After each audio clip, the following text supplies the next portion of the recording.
Hello and welcome back. It's been a bit of a while, but I have been very busy out of the state and then with school. So I'm finally back. I'm gonna try to be consistent, but I say that every time I upload, so I guess we'll see. Today I am working on an illustration that I did for a upcoming zine project. So hopefully I get in. I just submitted it yesterday, so I haven't really heard anything back about it, but I will keep you updated on my Twitter. So if you want to follow me there, there'll be a link in the description. In any case, the theme for the zine was adaptation, exploration, and reflection. So when I heard the word exploration, the first thing that came to mind for me was space exploration. So I thought, what better a subject than an astronaut? And I figured I could do this really interesting, floating in space pose and everything, and I thought that would be a interesting thing that I haven't done before, and also sort of, what's the word I'm looking for? Visually interesting as well. So I did this pose here. I was having a little bit of trouble figuring out the way the pelvis and torso were supposed to be turned, so I did a little mini skeleton under there with the pelvis and the rib cage, and I actually really wanted to keep that skeleton motif going almost. I thought it would be really interesting, but my general lack of experience in drawing spacesuits is actually what prevented me from doing that.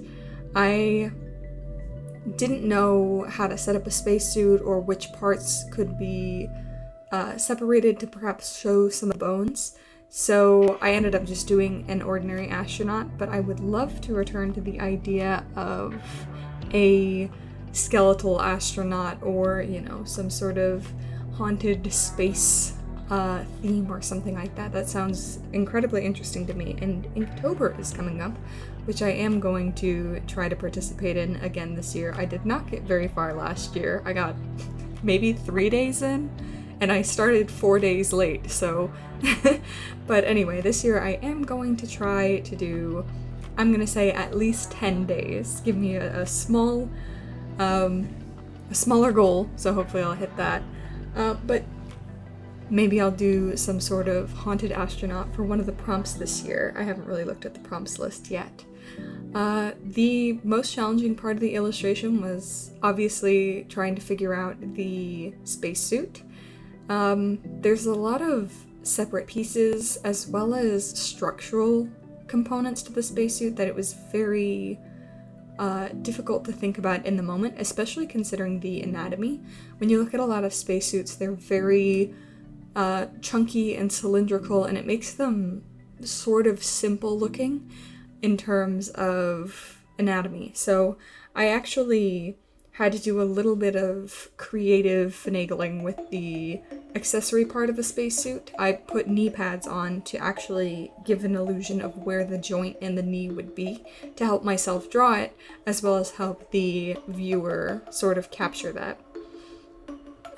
This is also just a quick way that I know how to create a spacey, nebulous, starry background. I use an excellent Photoshop tutorial. I've used it probably dozens of times. Basically every time I have a night sky that's kind of nebulous, I used the exact same tutorial in my a silent voice, my second silent voice illustration.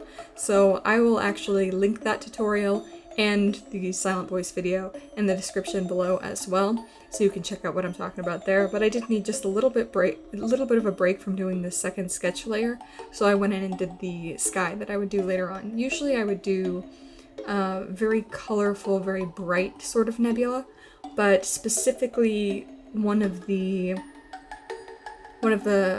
restrictions for this scene was that it had to be in grayscale, and that was a little bit challenging because the white clouds looked brighter than colored clouds would, and even if I was doing like a darker gray, they still brightened up really quickly just because of the contrast between the black and the white. So that was a little bit challenging. I had to make sure it was toned down but still had some bright points of interest, and I really think I managed a relatively good balance. I didn't want the astronaut spacesuit to look too realistic, more on the side of illustrative, because I wasn't planning on doing a very realistic shade. I wanted to do just a basic cell shading to really boost the contrast of the image as a whole. So after 2 sketch layers, I felt fairly confident in my design of the spacesuit. I don't think it looks realistically like any spacesuit I had reference images of. It's really a combination of a whole bunch of different drawn references and references to real-life spacesuits. So it is a little bit quietly unique as a spacesuit. I'd also like to mention that I streamed this process on Twitch. If you don't follow me on Twitch, you absolutely should, because I am on there all the time working on both personal projects and projects for my YouTube channel, so if you want sneak peeks of what's coming out next, you should definitely follow me on Twitch. I don't have a streaming schedule. I try to stream on Saturdays, but it's basically whenever I need to get something done, I am streaming on Twitch, because I can't work unless people are watching me and pressuring me. So, fun fact.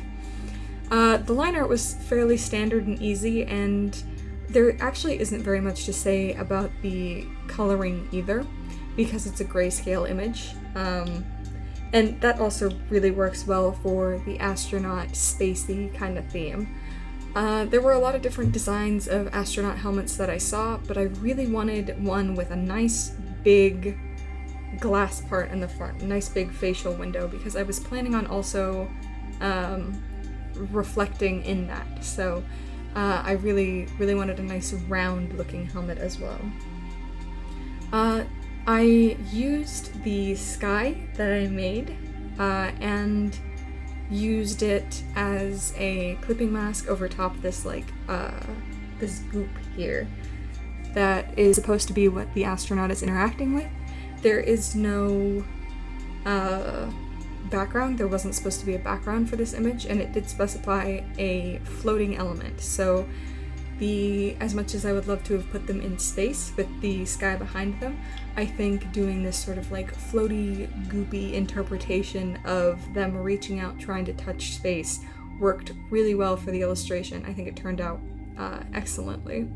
It was a little difficult to get enough contrast in the suit, and also because of the complexity of a lot of the lines, it was hard to fill in.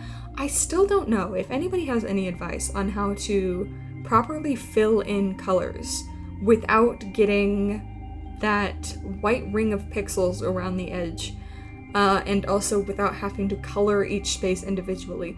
I would love to hear it, because I always end up with those white rings, no matter how high the tolerance on my fill bucket is. So if anybody actually has a better way to color, I am all ears. I would love to hear that. Any tutorials or anything out there, please let me know. So I really wanted to make the spacesuit the whitest part of the image, and then have all of the accessories like the straps and the gloves, the knee pads. I really wanted those areas to be darker.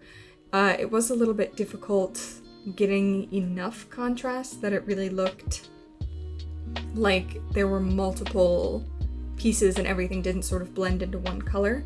So I tried to make the colors another clipping mask, so I could just do the shading on top of the colors without having to worry about going outside the boundaries. But since I had gone outside the boundaries while coloring, and since I had used the fill bucket tool to change some of the colors after I had put them on, there were a bunch of spots where it didn't look quite right. So no matter what I did, it kind of just would not work out as a clipping mask, because I was so, sloppy with my colors. So I just had to take the time to draw in the shading individually as well, which is quite a time sink for me. So I think one of the biggest things I need to improve in my art is how to color efficiently, because that'll let me shade more efficiently as well, and I'm really interested in learning how to do that. So again, any tutorials, I would be happy to watch them, and I really appreciate the feedback. So I was considering whether or not I wanted to do just a basic cell shade with the gray, which really adds a lot of contrast. I'm really happy that adds a lot of contrast, and it does boost it from what it was without the shading. But I was really thinking about whether or not to do just a simple cell shade or do a little bit of soft shading on top of that. And I did experiment with doing some soft shading as well. And it does look good. It actually, you know, it makes it look a little bit more rendered and three-dimensional. But I wasn't sure about whether I should actually do soft shading.